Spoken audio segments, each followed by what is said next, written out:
आज 3 दिन भयो। 3 दिनदेखि एउटा कुराले साह्रै पिरोड लिएको छ।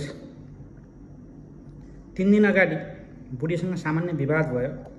विवाद भइसकेपछि अब चाहिँ म सक्दिनँ, अब चाहिँ छुट्टिनुपर्छ अथवा डिभोर्समा जानुपर्छ, हुँदैन, म चाहिँ अब डिभोर्स दिन्छु भनेर बुढीलाई अलिकति धाक पनि देखाइयो। अनि त्यसपछि हुन्छ गरौँ त, त्यसो भए डिभोर्स गरेर तँलाई चाहिँ शान्ति मिल्छ भने गरौँ भनेर बुढी पनि तयार भयो। बुढी पनि के काम, त्योभन्दा अब अदालतमा गएर झगडा गर्नुभन्दा लेनदेनको विषयमा पहिला यहीँ मिलाउँ र त्यसपछि अदालतमा गएर सिग्नेचर गरेर टुङ्ग्याइदिउँलाई, धेरै बहसको विषय नबनाऊ भन्ने एउटा सहमतिमा गइयो। घरायसी सहमतिमा हुन्छ भन्ने कुरा भयो। त्यसपछि कति लिने कति दिने भन्ने कुरा भयो। त्यो विषयमा बुढीले भन्यो विवाह भएको 19 वर्ष भयो, 19 वर्षमा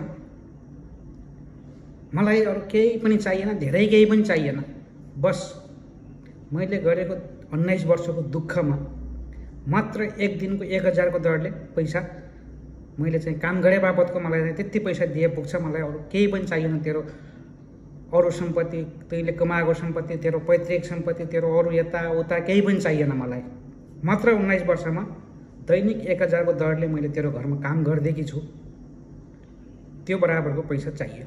त्यति भएपछि मलाई पुग्छ, अरू केही पनि चाहिएन भने। त्यसपछि त्यति भएपछि त मलाई त त्यसो भए त सजिलै हुन्छ कि जस्तो लाग्यो। त्यसपछि हिसाब गरेँ 19 वर्षमा कति हुँदो रहेछ भने 1000 को दरले 1 वर्षमा 12 महिना, त्यसपछि 19 वर्षमा 12 महिनाको दरले 228 महिना पुग्दो रहेछ। 19 वर्षमा 228 महिना हुँदो रहेछ। 228 महिनालाई 30 दिनले गुणन गर्दा 6840 दिन पुग्दो रहेछ। दिनमा कन्भर्ट गर्दा 19 वर्षमा टोटल 6840 दिन हुँदो रहेछ भने 30 दिनको हिसाब गर्दा भने 6840 दिनमा दैनिक 1000 रुपियाँ मात्रै दिँदाखेरि 68,040 लाख रुपियाँ हुँदो रहेछ। 68,040 लाख म त एकछिन हेरै भएन। 68,040 लाख बुढीलाई दिएर छोड्नु भन्दा बरु बुढीले केही भनेकै सहेर बस्छु, बरु त्यो चाहिँ सकिँदैन। छँदै छैन 68,40,000 कहाँबाट ल्याएर तिर्ने?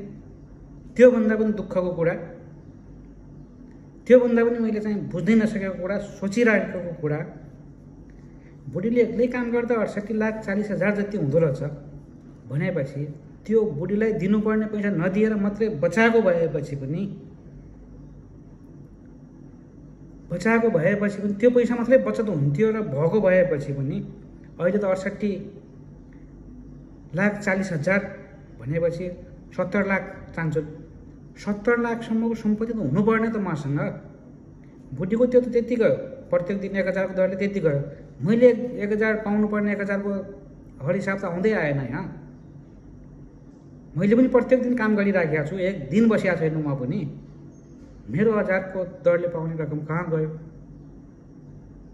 अरू 68,40,000 त मेरो पनि हुनुपर्ने हो 1000 कै दरले पाउँदा पनि, त्यो कहाँ गयो? पैसा कहाँ छ, कहाँ गयो? कहाँ यत्तो पत्तो पाइएन। त्यो भएर म चाहिँ 2 दिनदेखि त्यो मेरो बुढीको 68 लाख रुपियाँ कहाँ छ, मेरो 68 लाख रुपियाँ कहाँ गयो भन्दै हिसाब गर्दै खोज्दैमा व्यस्त छु अहिलेसम्म। 2 दिन भयो, न राम्रोसँग सुत्न पाइएको छ, न राम्रोसँग खान पाइएको छ।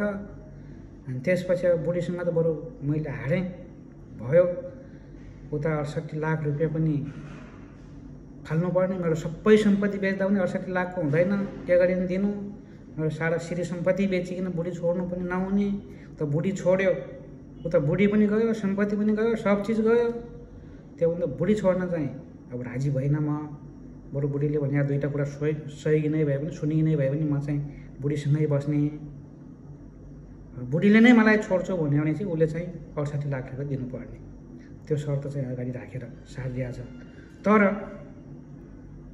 दैनिक 1000 रुपियाँले मात्रै बचाउँदा वा कमाउँदा मात्रै पनि 68 लाख त हुँदो रहेछ नि।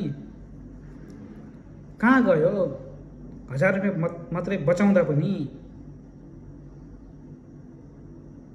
2000 रुपियाँ कमाएर 1000 रुपियाँ बच्दैन त?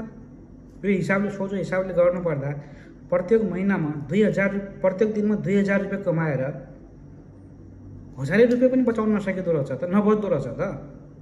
समस्या त त्यो पो रहेछ।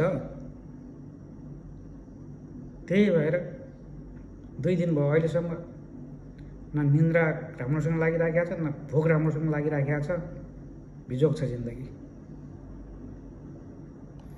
तपाईँको पनि यस्तै भयो होला, एकचोटि यसो खोजेर सोचेर हेर्नुहोस् त। मेरो जस्तै तपाईँको पनि भएको छ कि कतै?